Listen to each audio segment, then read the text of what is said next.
హే దుష్టా పాపిన్యో వనితాధమా, దేనికి పనికిరాని ఓడవాళ్ళల్లారా, ఓ పాపాత్ములారా, మా యొక్క మాయల ముందు మీరు నిలవలేరు. ఇంతవరకు మీరు ఒక మహామాయం తెచ్చుకుని పనులు చేస్తున్నారని మాకు తెలుసు, కానీ మీ మాయను మించిపోయిన మాయలు మా దగ్గర ఉన్నాయి. ఇప్పుడు మీ అందరినీ కూడా మేము నాశనం చేస్తామని వీరాలాపాలు పలుకుతున్నారు. ఈ వీరాలాపాలు ఎందుకు పలుకుతారు యుద్ధాల్లో అంటే, తమ ప్రతాపాన్ని తాము గట్టిగా బయటకు చెప్పుకోవడం వల్ల ఆత్మవిశ్వాసం అనేది పెరుగుతుంది వాళ్ళకి. లేకపోతే యుద్ధం చేయలేరు. మీరు దేనికి పనికిరాని వారు అవతల వాడిని అనుకుంటేనే కానీ వీడు యుద్ధం చేయలేడండి. అవతల వాడు నాకంటే గొప్పవాడు అనుకుంటే వీడికి ముందే కాళ్ళు చేతులు వణుకుతాయి. అందుకు ఇదేంటంటే ఇది కాంప్లెక్స్ సైకలాజికల్ ఫ్యాక్టర్స్, ఇన్ని మీరు ఇక్కడ గమనించాలి. అందుకు మీరు దేనికి పనికిరాని వారు, కేవలం స్త్రీలు అని అంటున్నారు. ఇది వీళ్ళ బీరాలాపాలు అంటారు. ఇవన్నీ పలికి వీళ్ళు వాళ్ళ వాళ్ళ వాహనాలతో రథాలతో ఉన్నట్ట, ఒక్కొక్కడికి ఒక్కొక్క రథం. ఈ రథం పేరు కూడా చాలా చక్కటి ఉంటాయండి. వలాహకుడు, వీడు పెద్ద రథం ఎక్కేట, మహాగృధ్రం, మరి అంటే పెద్ద గ్రద్ద, దానిపై ఎక్కువ కూర్చున్నాడు. దాని పేరు సంహారగుప్త. ఇవన్నీ చాలా మనకి తెలుసుకోవలసిన అంశములు ఇవన్నీ కూడా. సంహారగుప్తం అనేటువంటి భయంకరమైన గృధ్రవాహనం. ఇది నిజానికి ఎక్కడి నుంచి తెచ్చుకున్నాడంటే, వీళ్ళందరూ కూడా పెద్ద మంత్రవేత్తలండి, కానీ క్షుద్ర మంత్రవేత్తలు. అగ్ని నుంచి పుట్టించేట దాన్ని, ఒక భయంకరమైన క్షుద్ర మంత్రాన్ని ఉపాసన చేసి దానితో అతడు హోమం చేయగా ఆ హోమం నుంచి సృష్టించుకున్నాడు ఈ గృధ్రాన్ని. దాన్ని వాహనంగా తీసుకుని బయలుదేరుతున్నాడు వీడు. ఇంకా రెండో వాడు సూచీముఖుడు. వీడు కూడా కాకవాహనమారుహ్య, కాకిని వాహనంగా తీసుకుని వీడు బయలుదేరుతున్నాడు. ఒక్కొక్కటి మామూలు కాకులు కావు, మామూలు గర్దలు కావు, అవి ఒక భయంకరమైన రాక్షస కాకులు, రాక్షస గర్దలు అలాంటివి. ఇక ఈ సూచీముఖుడు తర్వాత పాలముఖుడు, వాడు కంకమారుహ్య, కొంగ జాతుల్లో ఒక జాతి కొంగటిది, ఇది కూడా రాక్షస కొంగ, దాని మీద ఎక్కి వీడు బయలుదేరాడు. అలాగే వికటుడు, వీడినే వికర్ణుడు అని కూడా అంటారు. వీడు భేరుండ పతగారుడా, భేరుండము అనబడేటువంటి ఒక వాహనం మీద వీడు బయలుదేరాడు. వికటాననం, వికటాననుడు కుక్కుటోతు భయంకర, భయంకరమైన కుక్కుటము అంటే కోడి మీద వాడు బయలుదేరాడండి.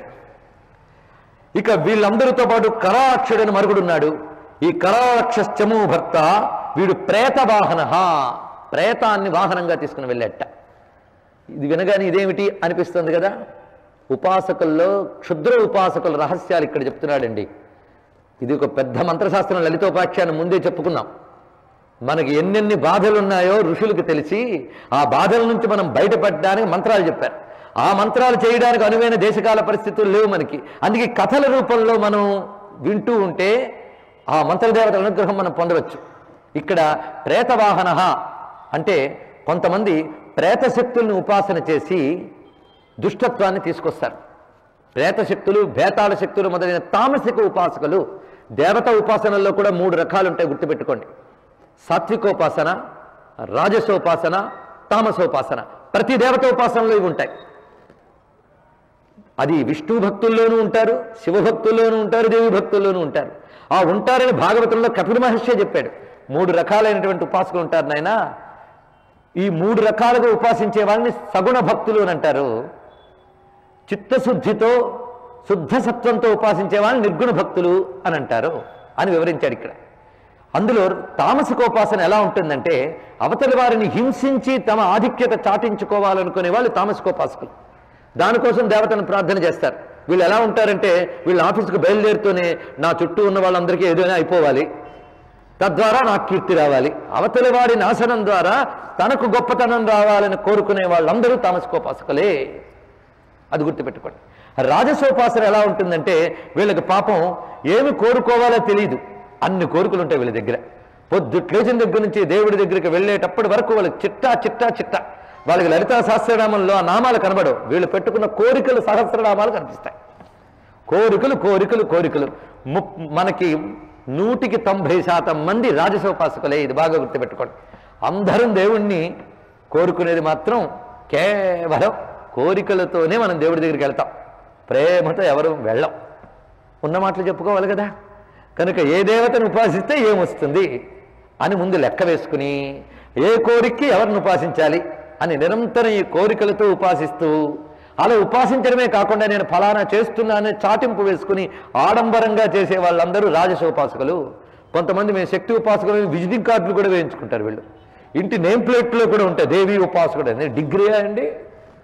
వీడు నా భక్తుడు అని అమ్మవారు సర్టిఫై చేయాలి, కానీ నేను అమ్మవారి భక్తుడిని మనం అనుకోలేమండి. భక్తి యొక్క స్థితి ఎటువంటిది, అంత తేలిక కాదు.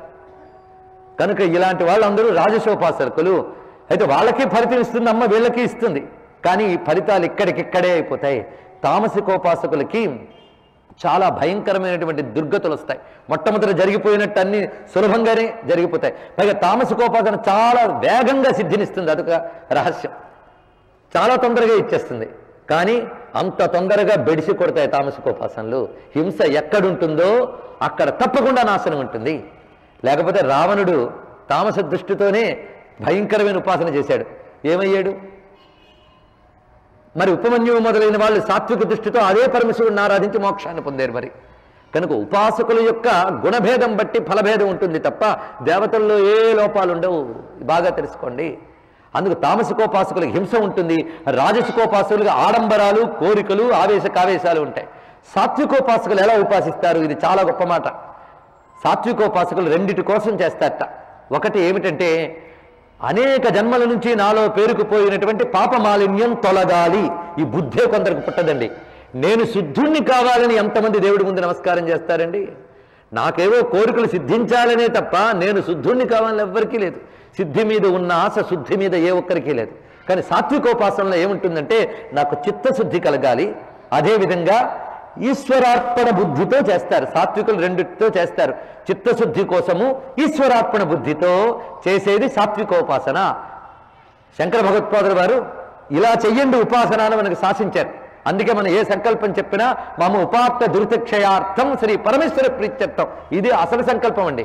ఆ తర్వాత ఏడయ్యే మనకి ధర్మార్థ కామ మోక్ష చతుర్విధ పరపురుషార్థ సిద్ధ్యర్థం, మమ సమస్త ఆరోగ్య సిద్ధ్యర్థం, ప్రమోషన్ సిద్ధ్యర్థం, ఇంకా ఏం కలుపుకుంటారు? వ్యాపారే ఉత్తరోత్తర అభివృద్ధి సిద్ధ్యర్థం, అవన్నీ చెప్తారు మనకు పురోహితులు. ఆసన మంత్రాల కంటే సంకల్ప మంత్రాలు ఎక్కువ ఉంటాయి మనల్ని ఆకర్షించడానికి. కానీ శంకరులు ఒకటే చెప్పారు, మమ ఉపాత్త దురితక్షయార్థం శ్రీ పరమేశ్వర ప్రీత్యర్థం. అది చెప్పుకున్నాక తర్వాత ఇష్టం. అంటే ఉపాసన సాత్వికం అవ్వాలి. ముందు సాత్వికోపాసన నీకు అలవడితే క్రమంగా అది నిర్గుణ భక్తిలోకి తీసుకువెళుతుంది. రాజస తామసికోపాసనలు నీకు ఇహంలోనూ పరంలోనూ కూడా బాధిస్తాయి, ఇది తెలుసుకోవాలి. అయితే మనందరం రాజసోపాసకులని చెప్పి సత్వం గొప్పది అని చెప్పినప్పుడు మరి మన కోరికలు తీరడానికి అమ్మవారిని ఆరాధించడం రాజసోపాసన కిందకు వచ్చినప్పుడు అది తప్ప ఉత్ప అనే ప్రశ్న చాలా మందికి వస్తుంది. ఇంకా గట్టిగా నేను శుద్ధసత్వంగానే ఉపాసించండి అంటే రేపటి నుంచి ప్రవచనానికే రానక్కర్లేదు అనుకుంటాం. కోరికలు తీర్చిన ఉపన్యాసం ఎందుకు, కోరికలు తీర్చిన ఉపాసన ఎందుకు, అంతే కదండి, అనిపిస్తుందా లేదా? అందుకు మనకి మళ్ళీ కపిల మహర్షి ఎంత బాగా చెప్పాడంటే, నాయన ప్రతివాడు కూడా సత్వ రజస్తమో గుణాలతో ఉంటాడు. ఈ గుణాలు ఉన్నంత కాలం కేవలం సత్వంగా ఉండండి, కేవలం సత్వంగా ఉండండి ఎలా అవుతుంది? ఇవి కలిసిపోయే మనం అందరూ ఉన్నాం. అయితే ఏం చేయాలంటే, మనకి ఇంటికి వస్తున్న నీళ్లు ఎలా వచ్చినా ముందు దాన్ని తీసుకుంటాం. తీసుకుని దాన్ని ఏం చేస్తాం? ఫిల్టర్ చేసుకుంటాం. ఎక్కువ ఉంటే ఎక్కువ వాటర్, ఎక్కువ గాడి పెట్టుకుంటాం, అంతే కదా. ఇలా ఏదో పెట్టుకుని దాన్ని ఫిల్టర్ చేస్తాం. పూర్వం రోజుల్లో ఇండుపు గింజ అని ఒకటి వేసేవారు, అది కిందకి దిగేదా బురద, పైకి నీరు తేలేది, అవునా లేదా? అలాగే భగవంతుడు మన అనేక జన్మ సంస్కారాలకు అనుగుణంగా మనకిచ్చే నీరు బురదతో కూడుకున్నది. అందులో ఉన్నటువంటి కేవలం నీటి పార్ట్ సత్వగుణం, కలిసిపోయిన బురదలు రజోగుణ తమో గుణాలు. మనం ఏం చేయాలంటే ఇండుపు గింజ వెయ్యాలి. అంటే చిత్తశుద్ధి కోసం ప్రయత్నం చేస్తూ ఉపాసన చేస్తూ ఆత్మవిచారణ చేస్తూ ఉంటే ఈ బురద దిగి తేట తేలుతుంది. ఆ తేటనే మనం స్వీకరించాలి. ఇది మనం చేసుకోవాల్సిన ప్రయత్నం. అందుకు మొట్టమొదటిగా భక్తి రజోమిశ్రిత సత్వంతో మొదలు పెట్టండి అని చెప్తున్నాడు. ఇక్కడ చూడండి ఎంత గొప్పగా చెప్పాడు, రజోమిశ్రిత సత్వం. ఎందుకంటే నేను కేవలం లలితోపాఖ్యానమైన కథ చెప్పేసి నా పని అయిపోయిందని దులుపుకుని వెళ్ళడానికి రాలే. సాధనలోకి ఎలా తెచ్చుకోవాలి, దీన్ని ఎలా అన్వయించుకోవాలని నిజాయితీ కలిగిన శ్రోతల కోసమే ఏ విషయమైనా మనం చెప్పడానికి ముందుకొస్తున్నాం. అందుకు ఇప్పుడు మనకి చిట్ట చివరికి నేనేం చేయాలనే ప్రశ్న మిగులుతుంది ఈ 9 రోజులు. దానికి సమాధానం ఇది. మనం ఏం చేయాలి అంటే, కోరికలు కోరుకోవడంలో తప్పు లేదు. సకామ భక్తితోనే మొదలవుతుంది, కాదనం. అది నిష్కామ భక్తిగా పరిణమించాలి.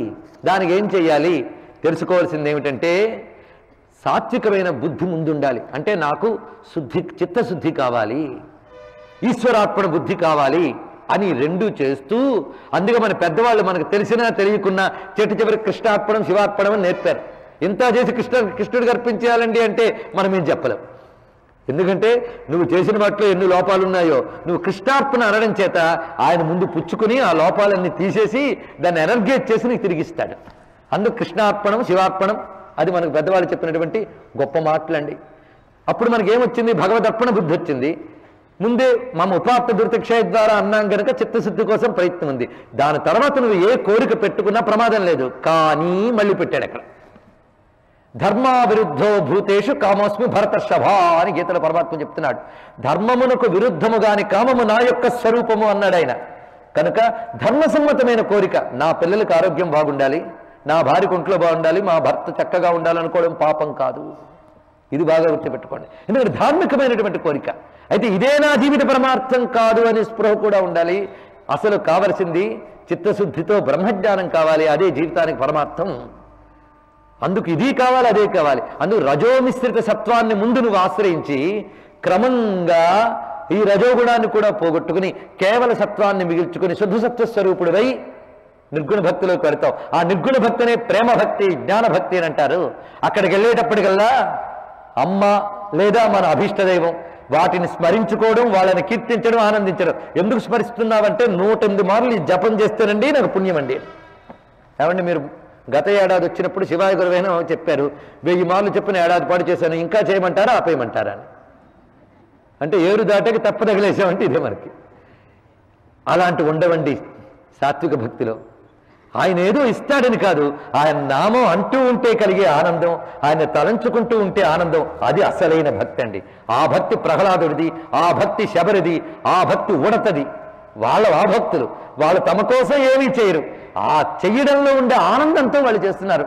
నువ్వెందుకు భగవన్నామాన్ని స్మరిస్తున్నావు?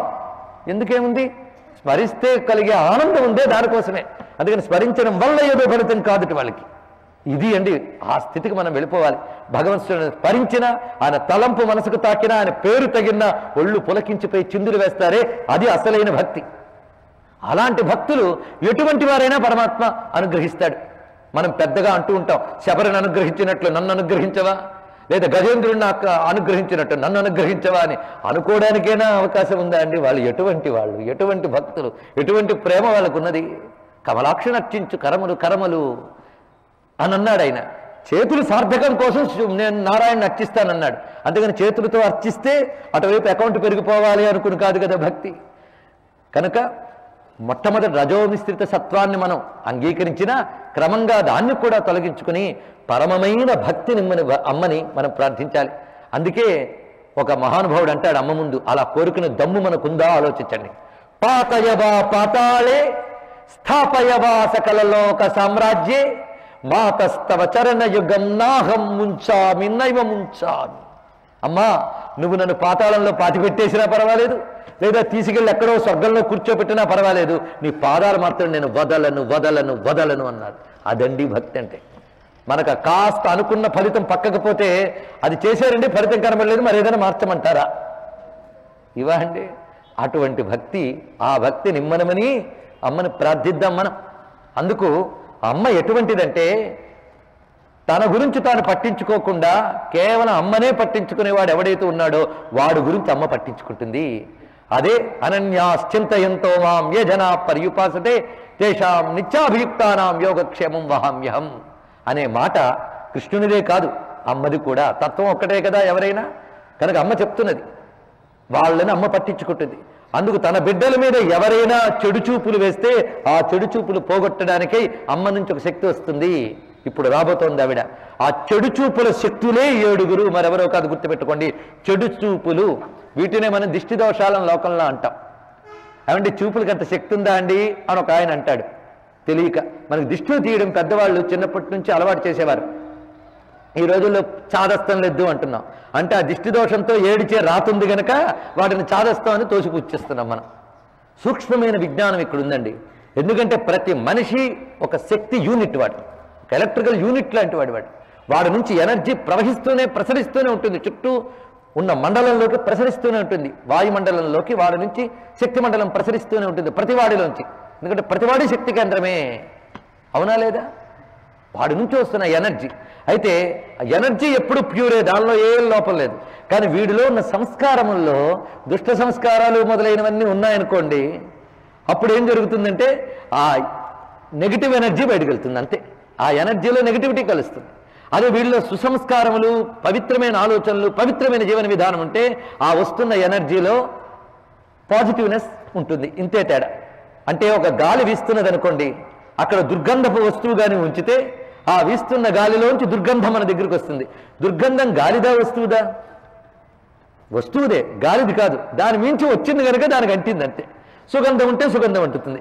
అదే విధంగా మన నుంచి వస్తున్న శక్తి తరంగాల్లో సంస్కారములు కలిసిపోయి దుష్టశక్తులుగా లేదా శిష్టశక్తులుగా పనిచేస్తూ ఉంటాయి.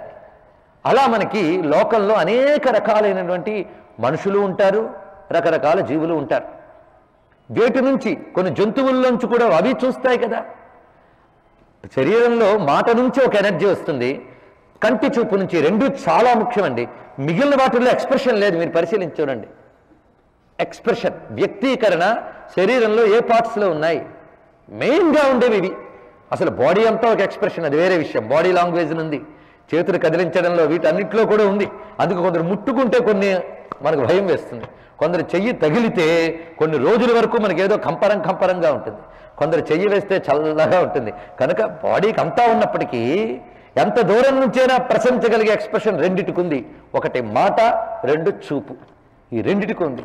అందులోని ఈ చూపులో కాంతి ఉంటుంది, లైట్. దీని ఎనర్జీ ఎంతో మనకు తెలిసినదే. దాని ప్రసరణ శక్తి ఉంది. మన శరీరంలో కాంతి స్థానం కన్ను, అందుకే చూపు నుంచి ముందు ప్రసరిస్తుంది నెగిటివ్. అందుకే మన వాళ్ళు చెడు చూపు, దిష్టి అంటే ఏంటో లేదు, దృష్టి అనే సంస్కృత పదమే దిష్టి అయ్యింది. సుదృష్టి, దుర్దృష్టి రెండు మనం అనుకోవాలి. పరమేశ్వరుణ్ణి ప్రార్థిస్తూ శంకర భగవత్పాదుల వారు దీక్షామ్మే దిశ చాక్షుషీం సకరుణాం దివ్యశ్చిరం ప్రార్థితాం శంభో లోక గురో మదీయ మనస సౌఖ్యోపదేశం కురు. మనం చెప్పుకున్నాం గత ఏడాది శివానందలహరిలో. నీ చూపు నా మీద పడేవయ్యా అన్నారు. ఆయన చూస్తేట మనం తరించిపోతాం. అలాగే అమ్మవారిని చూడమని చెప్తూ అమ్మ పేర్లన్నీ కళ్ళతోనే ఉన్నాయి. మీరు చూసారా ఎప్పుడైనా? కామాక్షి, మీనాక్షి, విశాలాక్షి, శతాక్షి, ఇంద్రాక్షి, ఆమ్నాయాక్షి, సహస్రాక్షి, ఇవన్నీ అక్షి. అమ్మ చూపు పడితే చాలు, ఏం పంచేయక్కర్లు. కొందరు ఒక చూపు చూడరా అంటారు. ఒక చూపు చూడరా అంటే మన వల్ల చూపులేమో కానీ అమ్మగారు ఒక చూపు చూస్తే అన్నీ జరుగుతాయి. కృష్ణ పరమాత్మ చూపు ఎలాంటిదో మహానుభావుడు పోతన గారు చాలా చక్కగా వర్ణించారు కదా. శ్రీ కైవల్య పదంబు చేరుటకునే చింతించెదన్ లోక రక్షైకారంభకు భక్త పాలన కళా సంరంభకు దానవోద్రేక స్తంభకు కేళిలోల విలస దృగ్జాల సంభూత నానా కంజాత భవాండ కుంభకు మహానందాంగనా డింభకున్. ఆ కృష్ణుడు ఒక్కసారి కళ్ళు తెరిచి చూస్తేట సృష్టి స్థితిలో ఇలాన్నీ జరిగిపోతుంటాయట. మా అమ్మ చూపులు మాత్రం ఉన్మేష నిమిషోత్పన్న విపన్న భువనావళి. అంత చూపుల శక్తి ఆ తల్లిది. ఆ తల్లిలో పవిత్రత ఉంది, సర్వశక్తిమంతము ఆ చూపుల్లోనే ఉన్నాయి. ఇది ఆ తల్లి విషయం. ఆ తల్లి ఇచ్చిన శక్తులతో ఉన్నటువంటి జీవులు వాళ్ళ యొక్క సంస్కారాలతో కొంతమంది చూపును చెడుగా, కొంతమంది చూపును మంచిగా మలచుకుంటారు. కొన్ని సంస్కారములు జన్మతః ప్రాప్తిస్తాయి. అసలు సంస్కారము అన్నదే జన్మతః వచ్చిన వాసనల మీద ఆధారపడి ఉంటుంది. రెండు, వీడి సాధనలతో కొన్ని, అంటే భగవంతుడు ఇచ్చిన కొంత, తాను తెచ్చుకున్నది మరికొంత ఉంటుంది. భగవంతుడు ఏది తన జోలిలోంచి ఇవ్వడు, మనం చేసుకున్న కర్మకు అనుగుణంగానే అన్నీ ఇస్తాడు. అయితే ప్రతి వ్యక్తికి తనని తాను శుద్ధం చేసుకునే ప్రక్రియలు మన పెద్దవాళ్ళు చెప్పారు. చెప్పినప్పుడు వారి నుంచి వచ్చేవన్నీ శుద్ధమవుతాయి. కొందరు మహాత్ములు ఒక్క చూపు చూసి వెళితే చాలు మనకి సర్వ బాధలు పోతూ ఉంటాయి. దీనినే దృష్టిపాత దీక్ష అని అంటారు, దృగ్దీక్ష అని. గురువులు కొంతమంది చూస్తే చాలండి, వాళ్ళ మంత్రము, ఉపదేశము, జపము అక్కర్లే, వాళ్ళు చూస్తే చాలు శక్తి మనలోకి ప్రసరిస్తుంది. అది విశేషం. అది మంచి చూపులకున్న శక్తి. అలాగే చెడుకి ఉన్న భయంకరమైనటువంటి శక్తులు ఉన్నాయి. అందులో చెడు చూపులు ఎన్ని వెరైటీలు మన వాళ్ళు ఇందులో వర్ణిస్తున్నారండి. అందుకే భారతీయులు లాంటి మహర్షులు ఎక్కడ దొరకరండి మనకి. ఈ దేశంలో పుట్టడం ఒక అదృష్టం, ఈ ఋషుల గ్రంథాలను అధ్యయనం చేయడం మరీ అదృష్టం. మనకి బాధలు ఎన్ని రకాలు ఉంటాయో డివైడ్ చేసి పెట్టేశారు వాళ్ళు. ఇంతకు మించి మరొక డివిజన్ ఉందేమో మీరు తీసుకురాలేరు. ఎంత అధునాతన కాలం పెరుగుతున్నప్పటికీ మన ఋషులు అందించిన దానికి మించి మరొకటెవడు చెప్పలేడు. గుర్తుపెట్టుకోండి, పరిపూర్ణమైన దాన్నంతటి చెప్పేసిన వారు భారతీయ ఋషులు. అందుకే ఇక్కడ చూపుల్లో ఉన్న దౌర్భాగ్యాలన్నీ చెప్తున్నారు. ఇక్కడ ప్రేతవాహనుడు వీడు. ప్రేతవాహనం అంటే తామసికమైన ఉపాసనలు చేసి అవతల వారిని నశింపజేసేటువంటి ఉద్దేశం ఉన్నవాడు. అందుకు ప్రేతవాహనుడు అంటే కొంతమంది శవాల మీద కూర్చుని సాధనలు చేసి ఉండే వాళ్ళు ఉంటారు. అలాంటి వాడు వీడు. ఆ శవ సాధనలు చేసినటువంటి ఒక క్షుద్ర విద్య ఉపాసకుడు ఇప్పుడు మనం చెప్పుకున్న కరాళాక్షుడు. ఇక అటు తర్వాత మరుగుడు బయలుదేరాడు. వాడు కరటకహ, వీడు భేతాళ వాహన. వీడు భేతాళ వాహనుడు. వీడు అంటే భేతాళము అంటే క్షుద్ర శక్తుల్లో అదొకటి. ఇది తామసిక దేవత. దేవతల్లో మళ్ళీ క్షుద్ర దేవతలు ఉంటారు కదా, అలాగే భేతాళాన్ని ఉపాసించేటువంటి వాడు. ఆ భేతాళం ఎంత ఉందంటే యోజనాయత మూర్తి, అంటే యోజనము వెడల్పుతో ఉందిట. యోజనం అంటే మనం చెప్పుకున్న 7.5 మైళ్ళని, దాని మీద కూర్చుని వస్తున్నాడు వాడు. ఇలా వీళ్ళందరూ, అంతేకాదు వీళ్ళందరూ పెద్ద ఉపాసకులటండి. చూడండి ఉపాసకులు, ఇక్కడ మళ్ళీ రహస్యం వస్తుంది. ఎవరిని ఉపాసించేది వీళ్ళు అంటే 7 కూడా తే సప్తపూర్వం తపసా సవితారమతోషయన్, సూర్యోపాసకులటి వీళ్ళు. సూర్యుడిని ఉపాసించేట.